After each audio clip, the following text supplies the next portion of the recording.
Hello guys, here is the next Blender video with modeling tips in which I show you how to create this model here.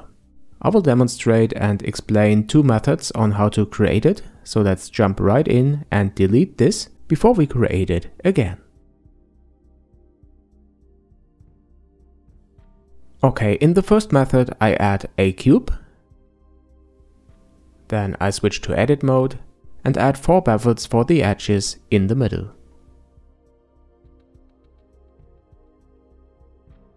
Now press Ctrl B, move the mouse to add the bevel, and then the mouse wheel to add the segments.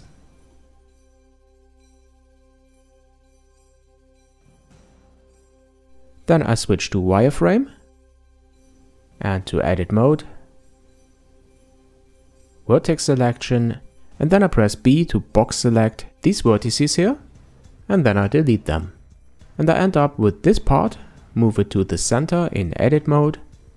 Then I switch to object mode and convert this to a curve. This can be done by pressing Alt and C and choose curve from mesh. Alright, now we have a curve and I have my curve tab on the right side here selected.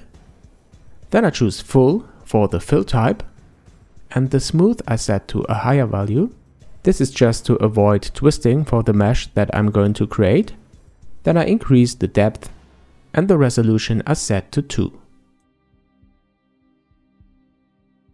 Okay, then I enable smooth shading. Now you can play around with the depth. And once you're happy with it, you can press again Alt and C and convert the curve again to a mesh. And here in edit mode you can see that the topology looks good. So this was the first method. Now I press M to move this object to another layer, and then I can show you a different approach. For this I press Shift and A to add a torus. The size is fine. Then I enable smooth shading and rotate it -90 degrees around the Y-axis. Press the R key, then Y, and type in -90. Then switch to edit mode and wireframe. Press B to enable box select and then select this part here of the mesh. Okay, I snapped the view in orthographic mode. I have grid snapping enabled and the Ctrl key pressed, and then I move this selected part 8 units to the right by using the gizmo.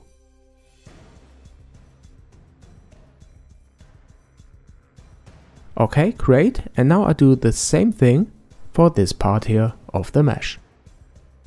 Then I switch to object mode, press Ctrl, Alt, Shift and C and set the origin to the center. And now we have quite the same result as we got by using the previous method. So that's it again for this short modeling tip. I really hope you find this useful, and if you do, please let me know and don't forget to subscribe.